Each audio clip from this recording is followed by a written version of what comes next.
sama aku Sinta Nura. Nah, kali ini aku akan menceritakan misteri-misteri yang ada di Gunung Lawu.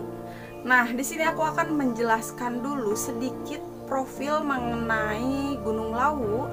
Nah, Gunung Lawu ini adalah gunung yang ada di dataran tinggi Pulau Jawa. Tepatnya ada di perbatasan antara Jawa Timur dan Jawa Tengah. Nah, Gunung Lawu ini adalah gunung aktif yang sudah lama tidak aktif lagi dan juga terkenal sebagai jalur pendakian yang sangat difavoritkan oleh para pendaki.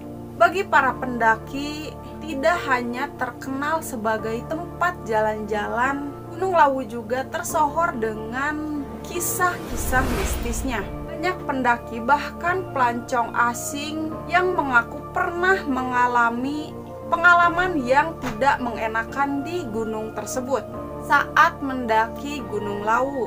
Menurut legenda setempat, gunung ini merupakan titik perkumpulan makhluk-makhluk gaib.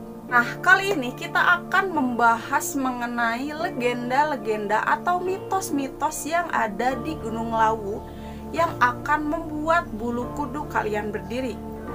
Mitos yang pertama, Gunung Lawu punya nyawa.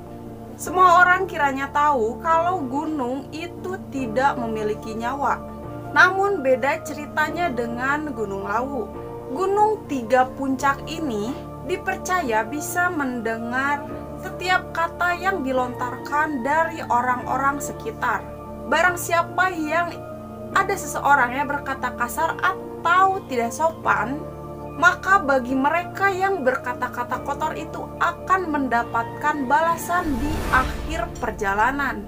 Selepas dari kepercayaan kita kepada mitos ini, alangkah baiknya kita menjaga kesopanan kita atau tutur kata kita, bahasa kita pada saat kita sedang mendaki gunung manapun, termasuk Gunung Lawu.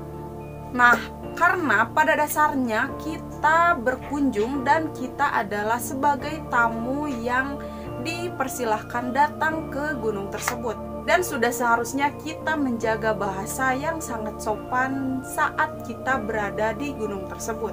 Mitos yang kedua, tidak boleh memakai baju hijau. Misteri Gunung Lawu kali ini belum terpecahkan. Tidak ada yang bisa mengkonfirmasi mengenai hal ini. Apakah hal ini berhubungan dengan mitos atau memang peraturan yang dibuat oleh petugas setempat? Konon, barang siapa yang menggunakan baju hijau, maka akan diculik oleh Ratu Pantai Selatan. Mitos ini pernah disangkal mengingat bahwa Gunung Lawu dan Pantai Selatan itu lokasinya yang cukup sangat jauh. Namun, masyarakat setempat masih mempercayai bahwa memakai baju hijau merupakan suatu penghinaan kepada penghuni Gunung Lawu. Maka dari itu, sampai sekarang belum ada yang berani menggunakan baju hijau ke Gunung Lawu. Mitos yang ketiga, ada pasar setan.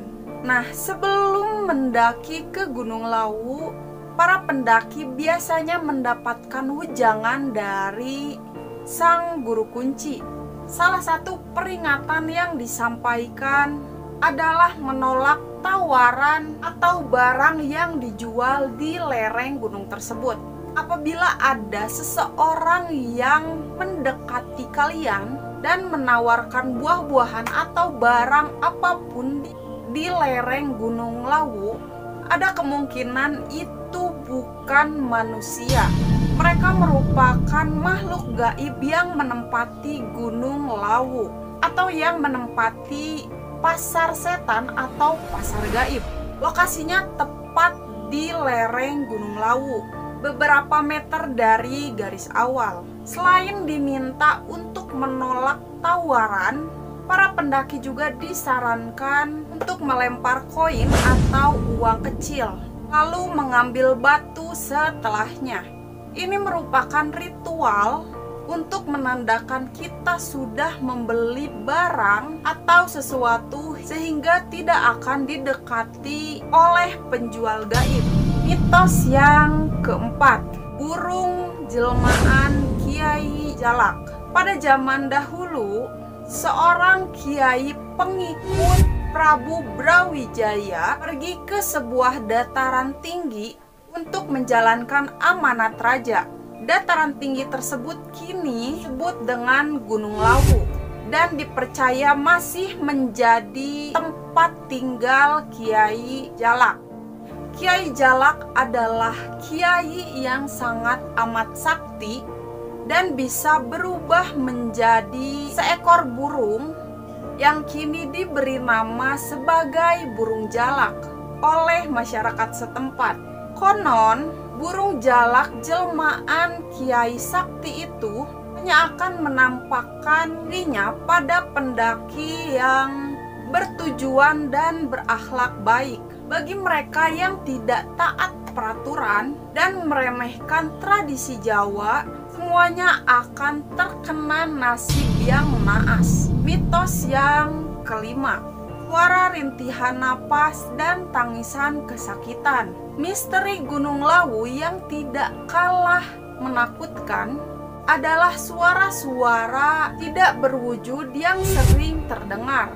Mereka yang pernah berkunjung sering bercerita tentang suara-suara yang sangat tidak tahu asalnya dari mana, seperti suara rintihan orang kesakitan dan suara minta tolong seorang wanita. Tidak cuma itu, sering sekali para pendaki mendengar suara napas yang sedang terengah-engah, seperti orang yang saat mendaki gunung biasanya itu nafasnya itu terengah-engah dan tidak beraturan, kayak orang kecapean atau orang yang saat sesak napas kayak gitu guys, atau seperti orang yang sedang dikejar-kejar. Nah, adapun pengalaman dari seorang pendaki yang pada pengakuannya kala itu ia mendengar suara kuda atau delman yang sering terdengar saat para pendaki sedang melintas ke jalur Gunung Lawu, yang kala itu membuat mereka sangat bingung, yang kalau dipikir dengan akal sehat itu kuda berasal dari mana, atau delman yang ada suara kayak kerenceng-kerencengnya itu dari mana, yang sangat mustahil itu untuk naik ke Gunung Lawu, yang pada dasarnya trek Gunung Lawu itu tidak dapat dilintasi oleh seekor kuda yang cukup besar. Nah, pada kejadian itu mereka kebingungan dan ia langsung berpikir bahwa hal itu bukanlah hal yang wajar, melainkan kuda tersebut bukan kuda normal, melainkan kuda dari dunia lain. Oke geng, mungkin segitu aja 5 mitos Gunung Lawu yang harus kalian ketahui sebelum kalian mendaki ke Gunung Lawu. Oke geng, kalau kalian punya cerita atau pengalaman horor yang pernah kalian alami di Gunung Lawu, kalian bisa langsung aja cerita di kolom komentar atau langsung aja DM di Instagramku di @sintanura30. Dan oh ya, jangan lupa kalian subscribe, like, dan komen. Oke geng, sampai ketemu di cerita horor selanjutnya. Bye-bye.